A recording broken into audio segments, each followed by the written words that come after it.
Hey guys.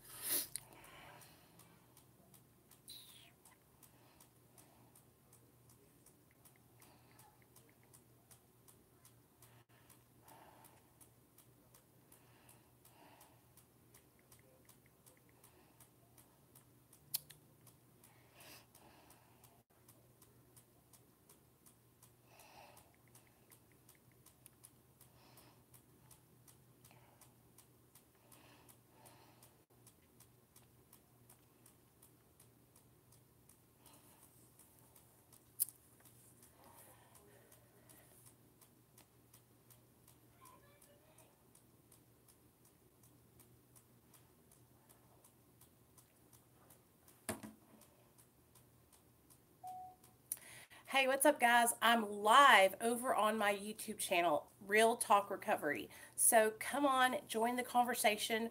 We're talking about letting go of shame and moving forward in recovery. Hope to see you there. YouTube at Real Talk Recovery. Hey, guys. Hey, Michelle. Okay.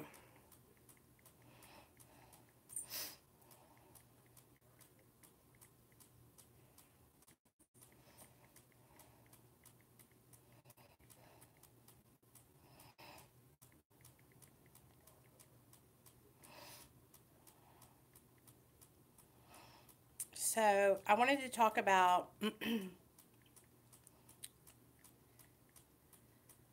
letting go of shame and moving forward in recovery. So, hold on.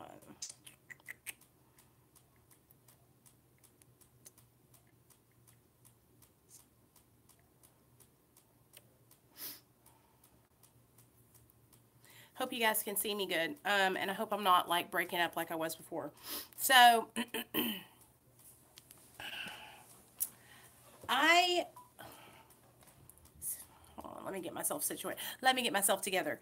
So, what's up, you guys? My name's Nicole, and this is my channel, Real Talk Recovery, where we talk about everything under the sun, recovery, addiction, life, mom life, kids, dealing with triggers. We talk about everything over here.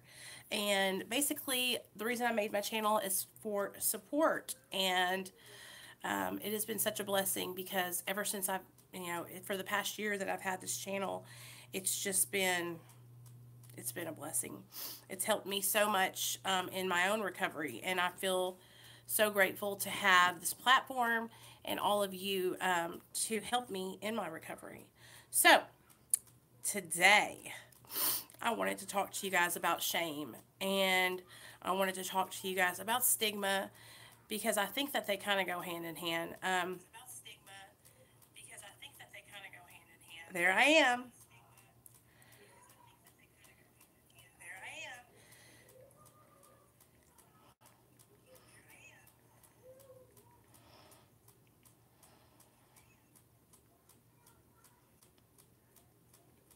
Okay, so first, I'm going to share with you guys my experience with shame and the stigma of addiction, and then if you guys want to, you guys can share your experience too.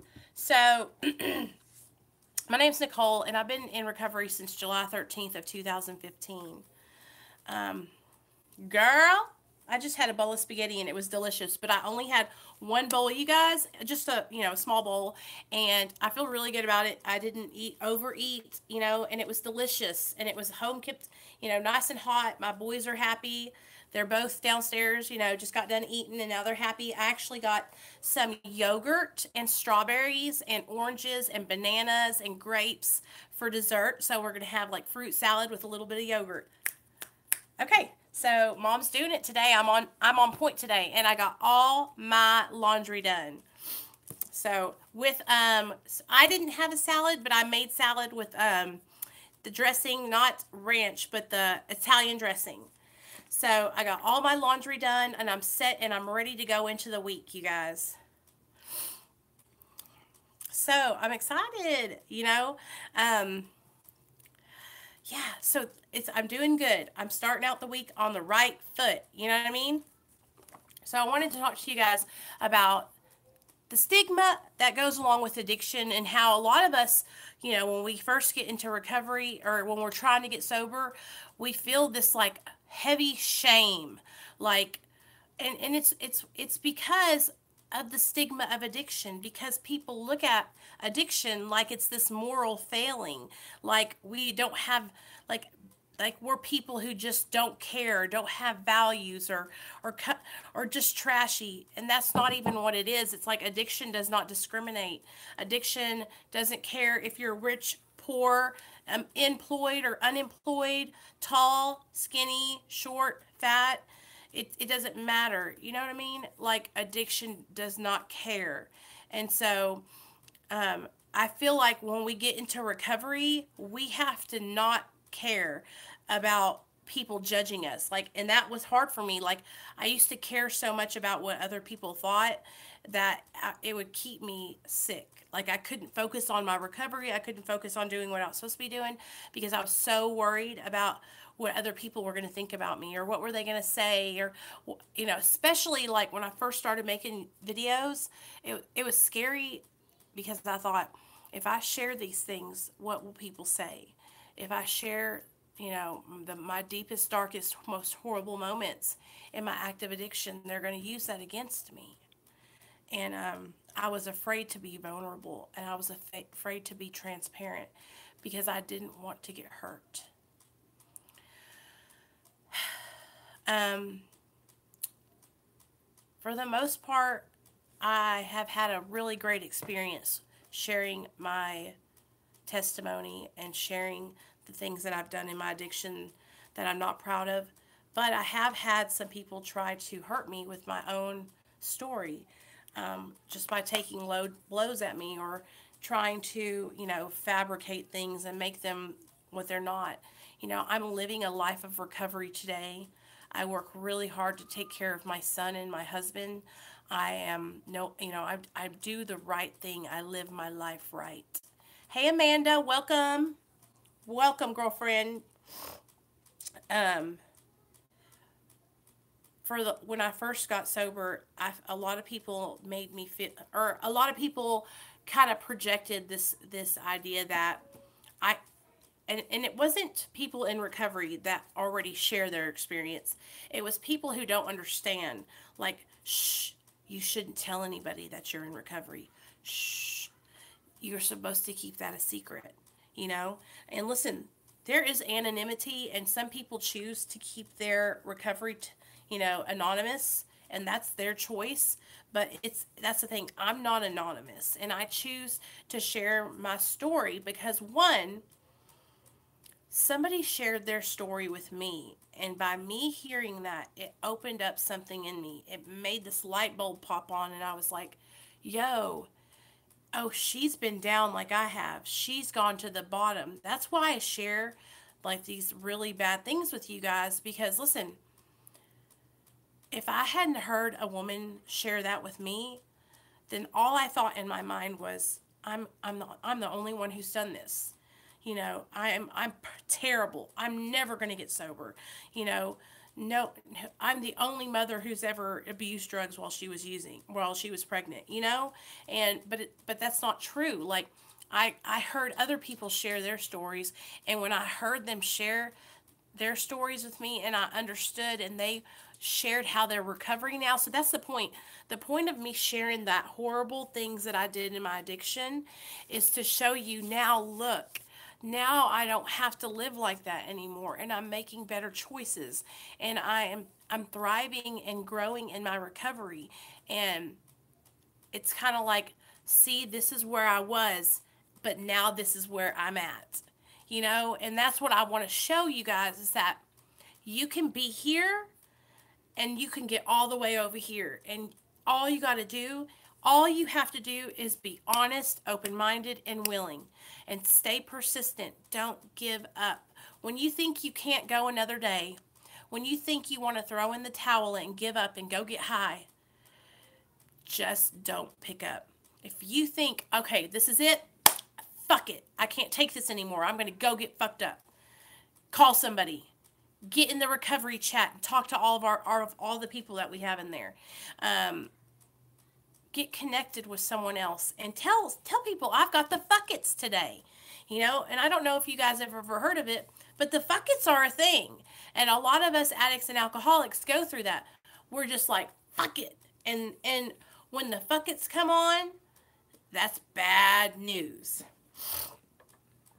Right. And so what you got to do is you just got to, if you got the fuckets, this is what you do. You text your friend, say, I've got the fuckets. You know what? I'm telling you, what did I say, Jessica? This is what I do. When I got the fuckets and I'm just like in that mood, like I've got the fuckets. It's cold outside. I don't want to go to work. I hate this life. I have to take my brain and I have to turn my thinking around to the opposite. If I'm in fuck it mode, then I have to make myself think, I'm lucky to be alive. I'm a miracle. You're a miracle. Who dumps copious amounts of pills down their throat and doesn't die of an overdose? You. Who shoots up meth and all kinds of other stuff mixed together with it and doesn't overdose and die? Me and you. We are miracles. We have been chosen, and our higher power, God, whoever it is to you, has pulled us through to the other side. And now he's like, listen, I gave you this second chance, third chance, ninth chance. Now you got to share what happened and let other people know that they don't have to go down that road. And if they did, that they can recover. That's the thing. It's like, if you didn't see people recovering, then you wouldn't think you could recover. And that's how it is for me. Like, I got to hear these stories. I got to know that you've been where I've been. You feel me? Like, I need to know that you guys know what I'm talking about. Because if you haven't been where I'm been, then I'm like, you don't understand me. You're not the same way I am. I've got to hear that real shit. And so that's why I share with you guys that real shit. It helps me to hear what's going on, and I need to know it. I need to know that I can recover like you did. You know what I'm saying? And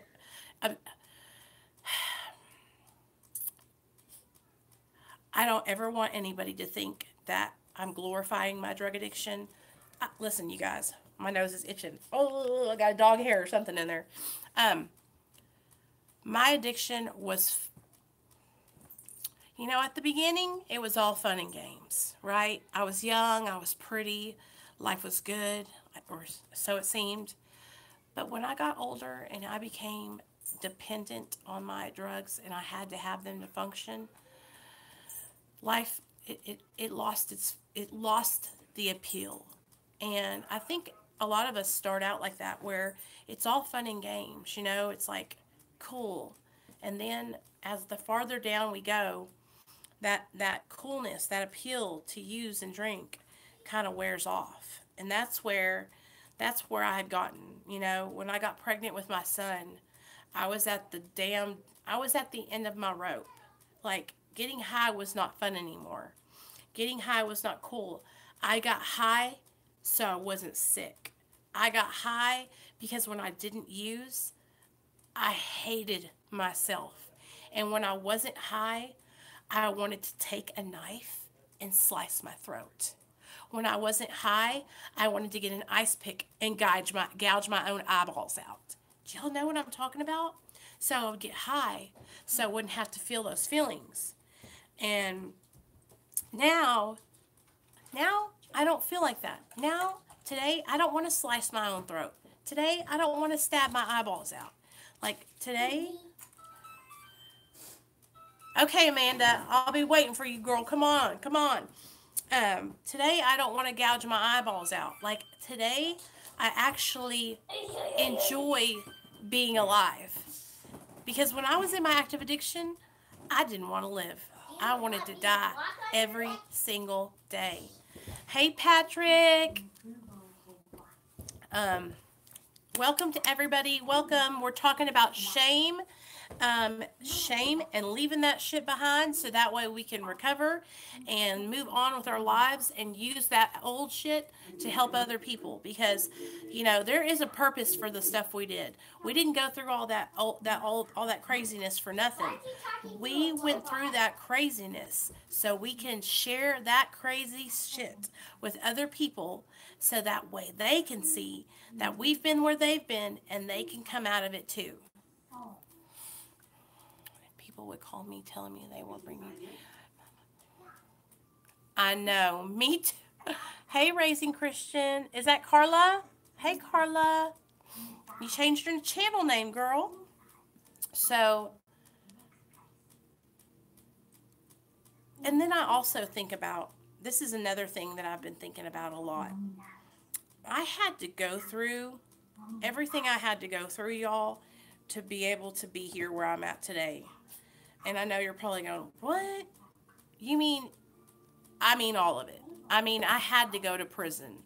I mean, I had to lose my son. I mean, I had to, get down to the bottom and go through all that to be where I'm at today. Because all those things that I did in my active addiction, all those things are what took me down to where I was finally like, yo, I can't do this anymore. I've got to make a change. Those things are the things that made me desperate for change. And, I hear a lot of people saying it like, well, if the addict's not ready, if they're not willing, they're not going to do anything. They're not going to make the change. And that's the truth. If someone's not at their wit's end, if they're not desperate to change their life, then it's really difficult to make them feel that way. Because we have to get to that point where we're done. You know what I mean? Where we're done with all that mess. Patrick, the way I make friends, and I'm telling you right now, you're going to laugh at me, you guys. I tell my story to anybody that will listen. I'll be at work. I'm not even lying to y'all. I'll be at work, and people will be walking by, and they'll be needing help, so I'm helping them as we're talking. And usually what will happen is I'll get this, feeling. I'll get this feeling that I need to share with them that I'm sober. And I'll say, hey, did you know? I'll say, hey, I don't know what happened, but I just need to share this with you. And then the next thing you know, 9 times out of 10, they've either been there, they have someone that they love that is there, and then it's like we get each other's phone numbers, and we're like, hey. Another way that I make friends is all the meetings and stuff, everybody knows us there. I've been going to them, to the same ones for so many years that everybody knows me. So it's I have friends in that way. Now, me and Neil, being married and working a lot, we just... Right, and that's the thing. The more open and out there you get with your recovery, Patrick, the more it'll get easy for you to find people that are doing the same thing you're doing. So the definition of shame, you guys, is a painful feeling of humiliation or distress caused by the consciousness of wrong or foolish behavior. A painful feeling of humiliation or distress. Yeah. So we don't have to feel that pain. We don't have to feel that shame anymore, because feeling that shame and that pain it doesn't serve us. That's what my mom would always say. She goes, how's that serving you? Well, it doesn't serve you at all. When you're feeling that pain, it's okay to have guilt and to feel guilty, but that's healthy to feel guilty. But when you feel shame, that's not healthy. It's not good for you to carry that along with you. You got to get past that, and let's recover.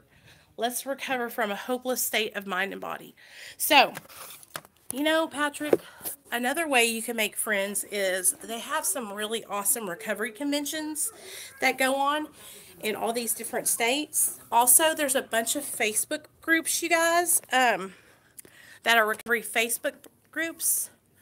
We just had spaghetti. I just made spaghetti and garlic bread, and it was delicioso.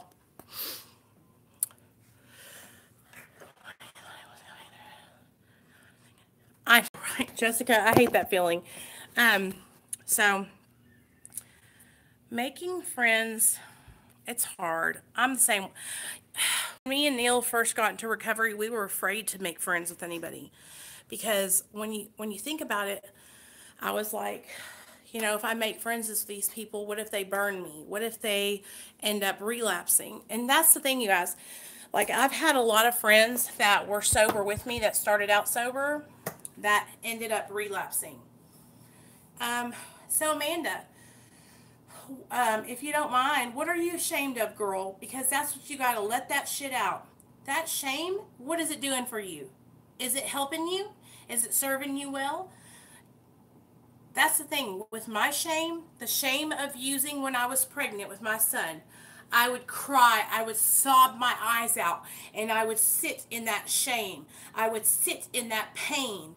And then my sponsor said, she goes, what is it doing for you? Get out of your pity party. Okay, I made a mistake. Can I go back and change it? Can I stop it? Can I go back, rewind life, and stop it? It's already been done. The only thing I can do today is to acknowledge it and change my behavior. And so that's what I'm doing. I'm the best mom ever now. I take such good care of my kid. In fact, I probably do too much for him. I'm probably spoiling him a little bit. And I'm going to tell you that also, you women out there, if you have shame connected to your kids when you were in addiction, don't make the same mistake I did. Don't do everything for them. Don't buy them every toy they want. Because I'm telling you right now, you will create your own little monster. I'm dealing with it now. My shame and my guilt that I had, that shame drove me. And I would go and I would buy him all these toys, trying to make up for it. My son doesn't even remember it. He was only a year old. So I literally spent so much money on toys, you guys, trying to make up for something that my kid doesn't even remember. He doesn't even know it happened. He hears mommy talking about it, but he doesn't know. He doesn't remember. He was too young to understand, and that's what my caseworker always told me. She said, you're so lucky that he's young because he's not going to remember this. But that still doesn't mean that I don't remember it. That still doesn't mean that I don't know I did it. So what I had to do was I had to stop. I had to stop allowing myself to beat myself up. Like, it's done. I can't make it better. The only thing I can do now is help other people, maybe prevent them from doing it, or if they're in the middle of it, help them get out of it. That's the only thing I can do. And to live my life sober now as a living amends to my son. I'm never going to put him in that situation where he ever has to worry about being gone from me ever again. And that's how I'm making up for that, that bad behavior that I had. But I'm telling you, like, if you just sit there and beat yourself up about things that you can't change, that's, first of all, our brains are super, super weird, you guys. Our brains automatically go back to the negative, okay? I know it's you, Brandon. Right. And that's the thing, like, because I've been there and we've learned, we know, like, what we don't have to go back there. And now I can change, you guys. That's the thing. You can change too. You don't ever have to go back to that life. And your kids forgive you. If you have children and you feel that shame, I promise you that your kids love you. And they just want you to be healthy and happy. They just want to have their mom and dad. For you ladies out there, don't let that shame keep you sick. Don't bring you back from recovering and being happy in your recovery. You've got to let it go. There's all kinds of different things that you can do. If you haven't looked into doing the steps with a sponsor, you guys, look into it. Because when I did my 4th step with my sponsor, I told her all the things I did in my addiction, and we prayed about it together. We worked out my amends list and my resentments, and she really, really helped me to get that shit out of my head. Because what it was doing was it was playing over and over and over again in my head, and it was torture. It was torture. So if it's not serving you, if it's something that's not helping you to be a better person, and it's not making your life better, then you've got to let it go. And there's all kinds of different exercises you can do to let it go. But the biggest thing, the thing that helps me the most, is to talk about it, is to share that struggle. Hey, Anita, how you doing, girl? Talk about it. Share that shit. Tell somebody that you trust.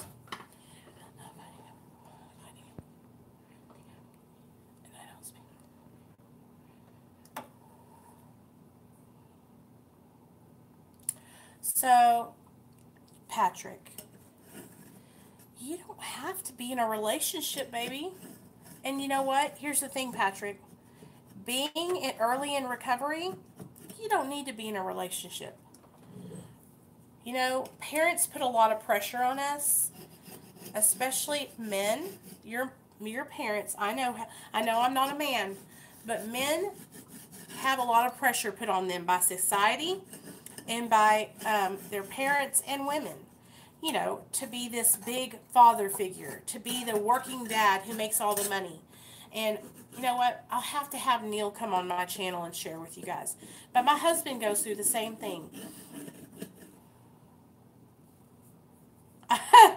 My husband goes through the same thing with feeling like he's not doing enough, feeling like he's not head of the household.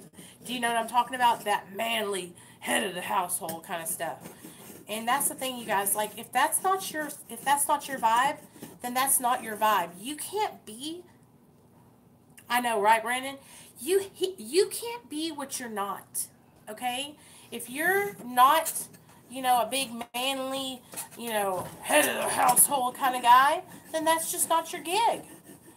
He's right here. Neil, they want to meet you. No. Say hi. Hi. I'm taking him some. I'm telling you guys, he's a lot different than I am. I'll have to pay him to get him to come on here and share with you guys. But it's hard for guys because guys have to be like the tough ones. They have to be the person who, you know, like holds down the fort and takes care of the ladies, right? Yeah, that's Neil, you guys. Opposites attract. That's right. He thinks that I'm crazy for doing this, I think. No, he doesn't think I'm crazy. He says he knows that it helps me and whatever works. But to him, it's kind of ridiculous. I love it. I love it. I love talking to you. And he can't understand, you guys, the trolls. I was telling him, I said, I got trolls commenting on my videos.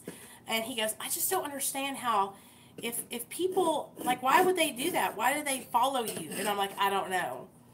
He cannot understand it. So he's cool as hell. He's just a chill ass dude. But like with Neil, I'll tell you something that he struggled with, you guys. I'm so glad you came, Amanda. Something that he struggles with is like that pressure to be like, you know, the breadwinner, the strong, like out there working all the hours, taking care of the family, like, that's a lot of pressure, and he's also in recovery. So I know that he feels that pressure, so I try to help by, like, I got all the laundry done today, I got the house cleaned, I got them a good meal and fed them, I got, you know, everything done and set up so that way when tomorrow we have to go to work, he goes to work in the evening, so me and Nate are here at night. Like, he'll go in tonight at 10 and he'll get off at 8 o'clock in the morning. He just switched over to a different shift. But when he comes home tomorrow, you know, I'll have the breakfast laid out for him, and so that way it'll be easy transition for him. But I've had to learn where he's weak and I'm strong. And so where he's weak and I'm strong, I pick up the slack and he does the same for me. But it was a learning process. Like when we first got sober, we were a wreck. I didn't know what to do, he didn't know what to do. We didn't know what to do together. And so oh yeah, and that's the thing, Jessica. We've been together like when we didn't have nothing. When we were basically homeless. Um, living wherever we could sleep on somebody's couch, and so we love each other no matter what. I mean, it really we've we've been through it together. We have been through it, but that pressure that guys feel. So Patrick, you don't have to have a relationship. I'm sorry that your parents are pressuring you about being in a relationship, but this is what you got to tell to them. This is what you say, Patrick. You say, Mom and Dad, I don't love myself. So how am I going to love somebody else? Would you rather me get in a relationship with somebody that I don't care about, that I don't love, and hurt them, and them hurt me? Or would you rather me take care of myself and grow in my recovery? Because that's the thing. If you don't love you, how the hell are you going to go love somebody else? I'm going to be straight up with you guys. Me and Neil, we got sober together. If we hadn't been in our relationship already, I'd be single. I would be single right now. I would not be in a relationship because it is hard. It is hard being in a relationship with somebody, especially when you're trying to stay sober and stay on track because you got little disagreements. It's hard, you guys. It's hard. So do not, Patrick, that really upsets me that your parents are pressuring you like that because there's no need for all that. Our parents, if your parents need to, you need to have them over here and tell them to come watch the channel or have them come to a live stream. You know what you should do, Patrick? You should text message your mom or dad one of my videos and tell them, say, you need to watch this video, Mom and Dad. You need to understand what it's like for me. And if they don't know that you're struggling with alcoholism, you need to let them know. Haha. Ugh, that's hard, Jessica. Hey, Rachel. I keep trying to be accepted. Okay, so Patrick, that's that validation that we all search for. Okay, I did the same thing, so don't be ashamed, okay? I did the same thing. I would search for validation from everyone. I'm talking, I'd be like, validate me, validate me, validate me, just love me, validate me. I mean, everything, with everything. How's my outfit look? Do I look cute? Do I look fat? Oh, am I doing a good enough job? Am I working hard? Everything I could do that I could get validation from people from, I was seeking it all the time because I didn't feel those things about myself. So I needed other people to tell me so that way I could tell myself. But you know what? That still didn't work. I had to get to a point where I was like, you know what? I got to learn to love myself. This is me, big, beautiful me, and I got to love me for who I am. And this is the only life I got. I can't change myself. The only thing I can do is be who I am and work hard at what I'm doing now. And then eventually everything will be okay. Do you know what I'm saying? Like, we do that as addicts and alcoholics. I think probably regular people do it, but we seek validation in others because we feel so low down about ourselves. But the validation from other people, baby, it's not going to do anything. I've had it all. I've had all that validation. And I got it all and I thought it was going to make me happy. And I just felt more empty than I've ever felt before. I didn't start feeling good about me until the second year of my recovery, until I finally gave up and stopped trying to get other people to like me, and I just started being me. I just started being me. I just started speaking what I believed in and speaking my truth. And at first, I got a lot of people mad. I got a lot of people that didn't like me speaking, didn't like me being me. And they wanted me to go back to that people-pleasing Nicole. You know, that Nicole that was like, hey, hi, da, da, da, trying to fit in everywhere. And that's not me. I'm me. I'm who I am. You know, and I'd rather be me and have some people that don't really like that and don't and then have a bunch of fake friends. I'd rather have a bunch of people who are down for me, who know, hey, Nicole will tell you like it is because she cares and wants you to do good. Not because I'm trying to tell you because I want you to like me. You know, I'm not worried about, hey, well, I'm afraid to tell so and so that I'm worried about their recovery because I heard they're drinking. No, if I hear you're drinking, I'm going to go up to you and say, I've heard you're getting messed up. I'm worried about you. I'm not going to beat around the bush. I'm going to come to you because that's what a good friend does. That's what someone who cares about your well-being will do. I'm not worried about you liking me. Um, I follow this guy here on YouTube. His name is Chris, and he has a channel called The Rewired Soul. And he said something that really, really stuck with me. He said, if I'm not pissing you off, then I'm not doing my job. If I'm not challenging what you're thinking and you're not looking at yourself, then I'm not doing what I need to be doing.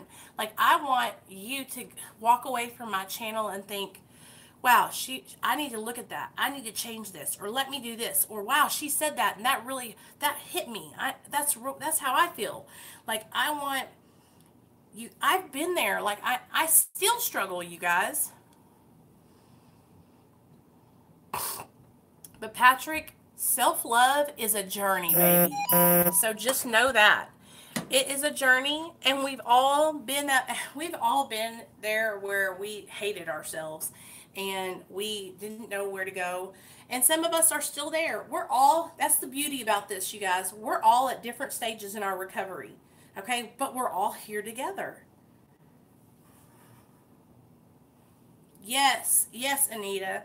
And that's the thing. We're all in different stages. Some of us are, 6 years sober. Some of us are 2 days sober. Some of us are still withdrawing. I mean, but we're all here together and we all want to help each other. And that's what's so awesome, you guys. Isn't that the shit? I think that's so cool. That we can all come together, put aside our differences, and hang out and try to help each other. It doesn't matter. I don't care where you came from. I don't care what color your skin is.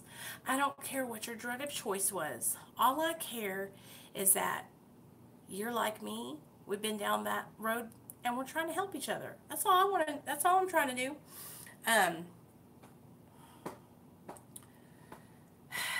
Not everybody's going to like us,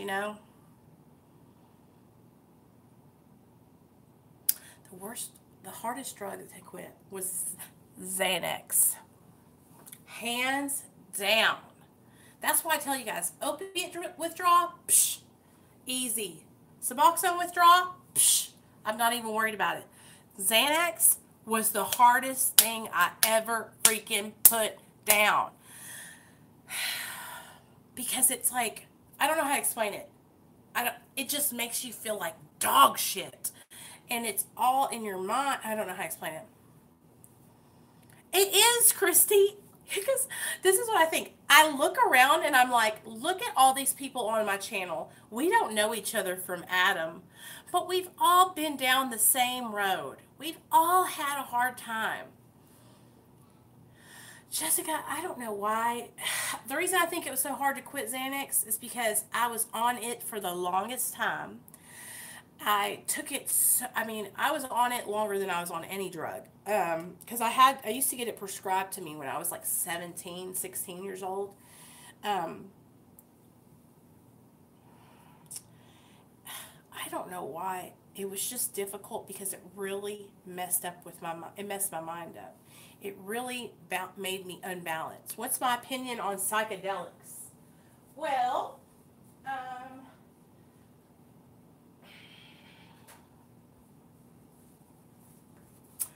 I love shrooms. I wish that I could do them like once a year and just have a good time. But for me,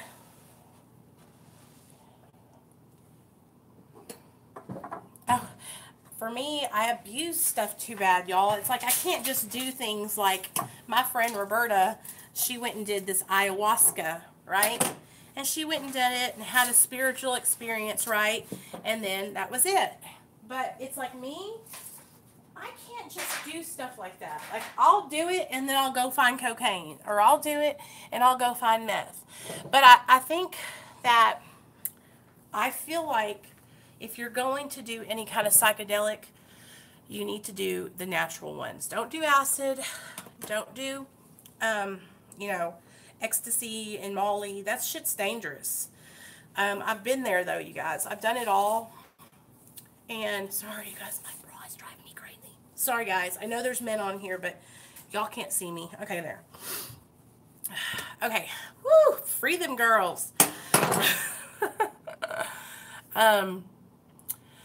You know, I've heard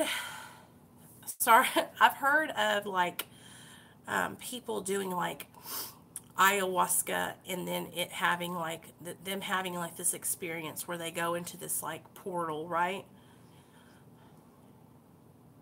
And that they see, like, they had this experience where they see all their fears.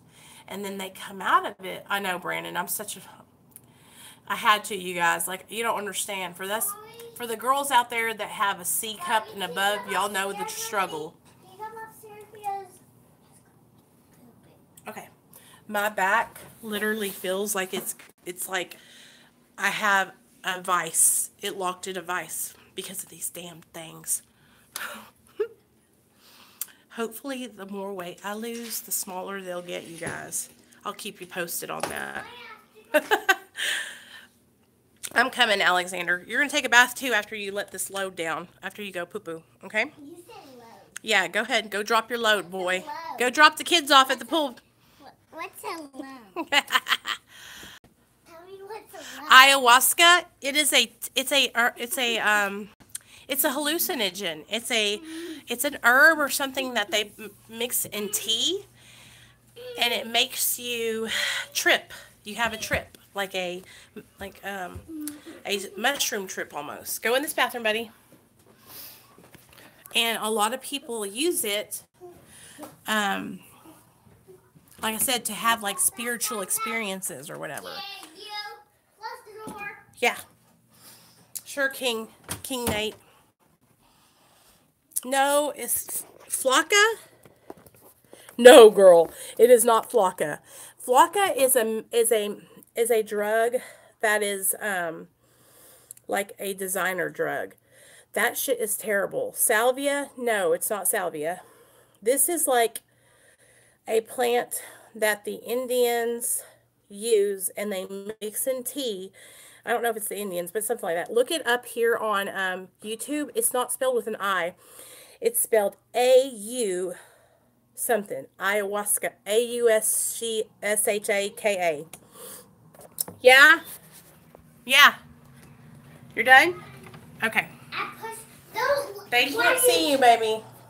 Mommy. Kind of like mushrooms. Wow. Mommy, can I tell you something? Yeah. It's okay. You want to take a bath time? Let's get in the bath time. Wow, look at those big old poo-poos. What? Okay, after I get off this phone, we're going to take a shower, okay? Or a bath. So go rest for a little bit. Good job. Okay. Can I change my pants? Yeah, come on. They're not going to look at you. Sorry, Nate. They can't see you. Yes, they will. You're down too low. They can't see you. Okay, lay down. Hey. Hiya, Watha. Hiya, Watha. You want to go ahead and get in the bath? Let's go get in the bath. No. Yes, we're naked. No. Nate, you're naked, so let's go ahead and do it. No. Okay, go get you some pants. Oh, you want me to do it? Yes. You're not naked. Okay. No, I want pants. Nate, you're going to get in the bath anyway. Come on. No pants. Why do you make my life difficult, Alexander? Why? Huh? Then why do you not? Why do you do this to me? Have some socks. No. To, Lift up your butt. I'll tell Daddy. I'll get socks. so bad you can play a lot. Mercy, Don't help leave me, me. Jesus. Don't leave me. I'm not leaving you. What do you mean don't leave you? I don't leave you. Help me, God. Help me, guys. Y'all want to buy a kid? He's for sale. I'm just playing, Nate.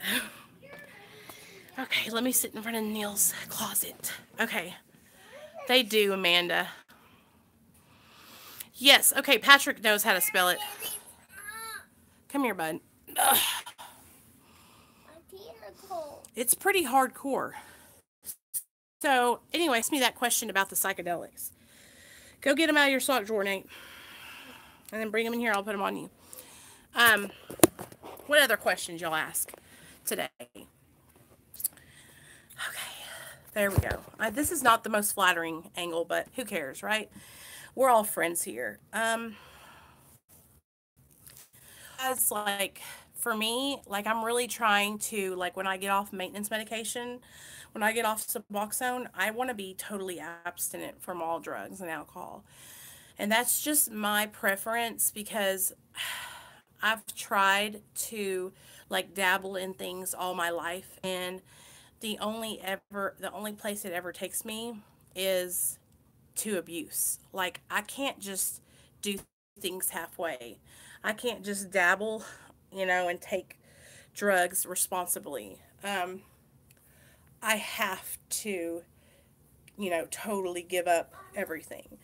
The other sock, so Hey, Amanda. I couldn't find the other sock of this, so I think this sock. Okay, baby, that's fine. Amanda, and we're totally accepting of all recoveries here, girl. So don't you be ashamed, okay? There's no shame. There's no shame. And don't let anybody make you feel ashamed either. You're making the choice to change your life and to try and better your life. It doesn't matter what you're on. And Brandon, I'm so proud of you for doing that. I wish I could have done that. Now, well, no, here's the deal.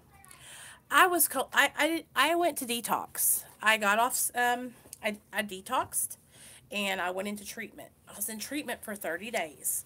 And when I came out of treatment, so I was sober, nothing in my system. So when I came out of treatment, my husband picked me up, and I was so scared. Like, I wanted to get high. I'm just being honest with you guys. I wanted to go out and I wanted to get high. My son was in DHS custody, and I knew from my past experiences, if you guys haven't watched my story time about my addiction, it's about, what guys, 6 videos back, it was a live stream, and I did my whole addiction story time and how many treatment centers I've been to and how many times I've relapsed and how many times I've overdosed, and I told it in that story. But hey, Leslie, what do they give you in detox to help you with symptoms of withdrawal? Well, a lot of detoxes will either give you clonidine, which is like a blood pressure medication. They can give you some kind of benzo for like sleeping, Ativan or something like that, maybe even Xanax. Lots of fluids. Some of them use Suboxone to get you off of heroin, but then they do it like they literally just give you one pill, and then the next day they give you half of it, and then the next day you give you like a quarter of it. You know what I'm saying? Until you're like completely off. So it's different at all places, but I've been to 3 detox centers before, and 2 of them didn't use Suboxone. One of them did. So I told the story about how I had back and forth all my life for like the past 15 years. I know you've been on Suboxone for 3 years, I think. What is your current dosage? 6 milligrams. I started at 12 though, and I stayed on 12 for about 2 years, 2.5 years. Yeah. And then I went to 8, and then now I'm at 6, and I'm working. In February, I hope to taper down to like 4, but I'm not sure how it's going to go. Like, I'm just kind of trying to take it really slow because I want to make sure that I set myself first up for success. Because if I don't plan for success, then I'm planning for failure. And so with Suboxone, what I've learned is that I have to taper low and slow. And I've also learned that, I've learned that my triggers to use a lot of the times are boredom and lack of energy. And I will get triggered because I'll feel like I need to have more energy, or I need to, do something. So I'm working really hard on addressing those triggers, working through them, and, preparing myself for when I do taper completely off. But I'll tell you guys, with Suboxone for me, I've been on it for so long, like I really don't even, for me it's built up in my system, so I don't feel it. But I know if I was off, if somebody took it away from me, like I would go through withdrawal. Um,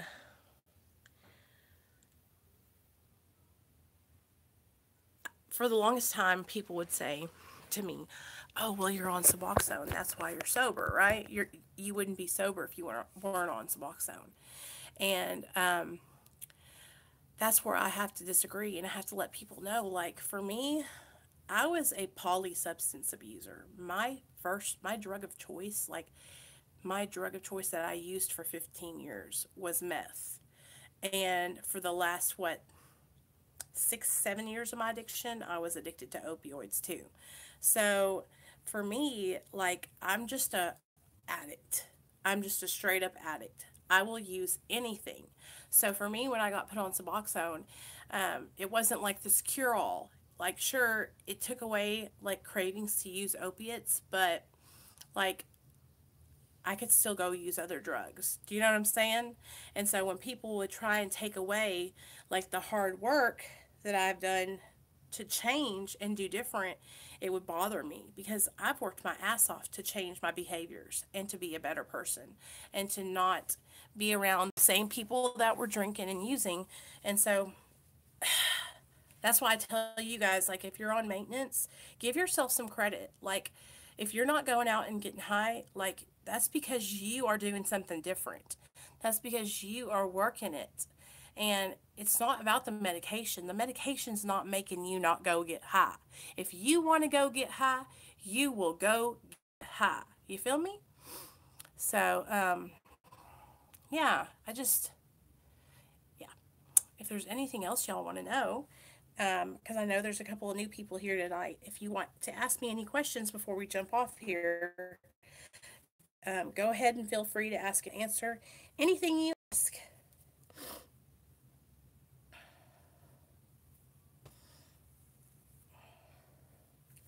I love playing with my hair. Do you guys do that? I'll twist, my little boy does the same thing. We twist our hair. Okay, so.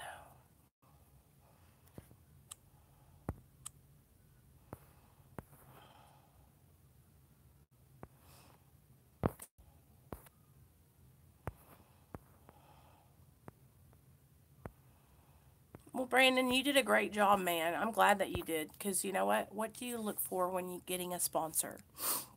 Okay, guys, did you hear that? What do you look for when getting a sponsor? So, here's what my sponsors told me, and this is what I read out of the big book, or out of the Alcoholics Anonymous book. So, here's the deal.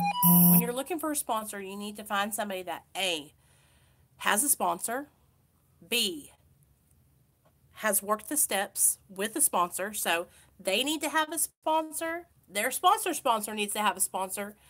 They need to have worked the steps and be currently doing some kind of something with their sponsor. If they've already worked through the 12 steps and are not going through them, maybe they're doing the 12 and 12, actively working with their sponsor, in contact with them. So working the steps, sponsor. And then what I look for is someone that has what I want. Okay? When I look at them, I say, "Wow, she has strong recovery. She has what I want. She's got her kids back. She's got a car. She's got a job. She seems happy, you know." So that's what I look for. I look for somebody that they need to have a sponsor. They have what I want, and they've worked the 12 steps, because they're going to have to know how to work them, so that way they can take you through this 12 steps. And look at me, girls. There's nothing to be afraid of. Let me tell you that right now, because all of us have been there. We've all had to go find a sponsor. And the easiest thing I can tell you to do is to raise your hand either at the end of the meeting or at the beginning and say, "Hey, I'm new in recovery and I'm looking for a sponsor." And then the chairperson will either give you a list of numbers, or after the meeting, all the girls will walk up to you and give you their phone numbers. And it's fucking easy, man. And then it's just, but you know me, I was like this. I was picky. So first couple times I found a sponsor, which was like I relapsed every time. I would like sit back and wait and find the perfect one. And then this last time, you know what I did? I was in treatment, and there was this lady. She was telling her story. She's an older lady, about 60 something. And she goes, something about pill popping. And I was like, I'm going to ask her to be my sponsor. And I asked her to be my sponsor before I even got out of treatment. And she said, okay. Leslie says, do you know how they detox people off methadone? I've heard with methadone, it's a different detox. Okay, so when you're detoxing off methadone, what they do is if you're in a clinic, they will taper you. And a lot of people ask to do a blind taper where they take your dosage down without telling you. So that way, psychologically, you're thinking you're still getting 50 milligrams, but you're only getting 30. Get it? So that really helps if you'll ask your clinic to blind taper you. But when you go and when you finally jump off at the end, like you can go into a detox at the hospital and like, but if they blind taper you and they taper you down to like 5 or zero point 0.2 or 2.5 milligrams and then you jump off, like you shouldn't have to go into the hospital too. I mean, you shouldn't have to. They can usually taper you down to where you won't have to go into inpatient.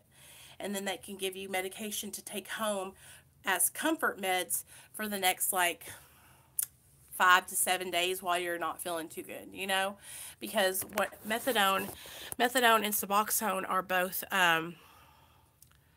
they're they have a long half life. So what they do is, like normally, where you would be sick on your third or fourth day of not having, or on your like first day after like 8 hours of not having regular opiates, you'd be like starting to feel like you needed them. With Suboxone and methadone, you really don't start going into withdrawal till like your second or third day of not having them. Yes, Amanda, welcome. We're glad to have you. I go live every night at 5:30 p.m. Central Standard Time. So, yeah, I hope you'll come back, girlfriend. You're welcome to be here anytime. So, yeah, with methadone, ask them to blind taper you. It will help you so much because the psychological part of withdrawing and tapering is the hardest part. That's really where we all struggle because our minds tell us we need more, you know, and that's because we have that diseased brain, the addiction of disease. Is it a longer stay? Oh, like if you go into well, Leslie, if you're going into detox to get off of methadone, then what you need to do is you don't, which, I mean, I'm not a medical professional, so this is not medical advice. But what you need to do is you need to go in when you start experiencing withdrawal. So if you stop taking methadone today and you feel good today, okay, then you wake up tomorrow and you start to feel your withdrawal. Then you need, or whatever day it is, if it's the third day, if it's the first day, whenever you start getting that yawns, the diarrhea, the cold and hot sweats, those first signs of withdrawal, then you need to go into the detox and say, hey, this is the medication I'm coming off of. I need help. Can I check myself into detox? But you've got to make sure that you don't go, because what happens is if you go in before you even start experiencing detox, then it can be longer, yes, because the methadone and Suboxone take longer for the withdrawal to start.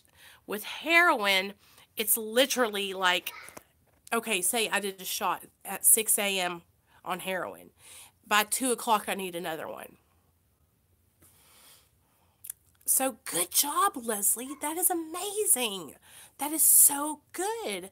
So once you get down to like 5 or 2.5, then what I would do is I would reach out and say, hey, can I go into detox? I'm fixing to jump off of 2.5 milligrams or 5 milligrams, and I need to, have a little bit of help. Or you can go to your family care doctor or whoever your doctor is and say, hey, I've been on this medication for this long and I'm trying to come off of it. Is there any medication that you can give me that will help me for the next 7 days or so while I'm sick? But inevitably, you're going to go through that withdrawal period, but you're going to be all right.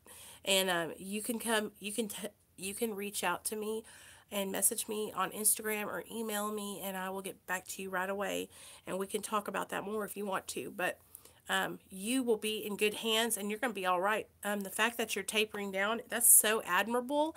I cannot wait till I can say that I'm to that point. So congratulations. And if you need support, we're always here, and I will be on tomorrow in the morning or tomorrow